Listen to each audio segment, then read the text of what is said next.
Nouvelle silhouette de ma collection Automne-Hiver 27, la prochaine collection, celle qui sera présentée en mars 2026 à Parigi. Cette silhouette, cette collection, donc comme vous le savez peut-être, je travaille constamment sur mon volume de manière à pouvoir ressentir les choses puisque je les porte avant de les proposer à la presse, aux acheteurs. Donc je porte mes pièces et ensuite je les adapte à la morphologie féminine. C'est ce que je fais depuis de nombreuses années. Sauf que cette collection, je n'ai pas envie de faire ça. Je reste sur la morphologie, donc sur mon corps, de manière à pouvoir peut-être être plus ample sur une morphologie féminine. Peu importe, je travaille sur un seul gabarit, je travaille sur un seul volume et ça me plaît beaucoup.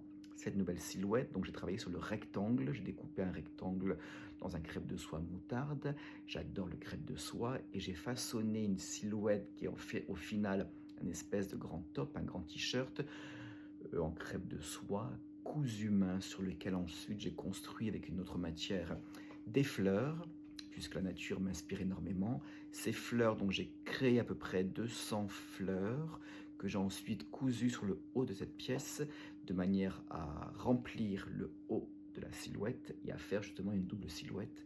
Donc ça propose une sorte de pièce qui peut être portée comme une robe ou comme un grand top. J'aime beaucoup cette nouvelle silhouette évidemment de ma collection Automne-Hiver 27, j'espère que vous l'apprécierez autant que moi.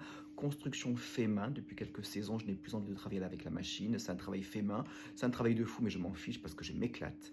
Et ça plaît beaucoup, ça me plaît aussi, donc ça c'est très important.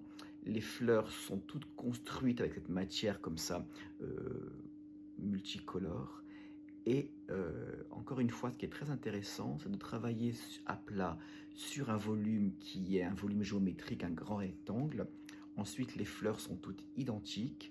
Donc c'est très intéressant de travailler à plat ce type d'idée, puisque le rectangle, après, il faut l'adapter sur un vrai corps en 3D. Donc là, il faut façonner et les fleurs ensuite se positionnent pour encore une fois construire une nouvelle silhouette. Donc je trouve ça très intéressant.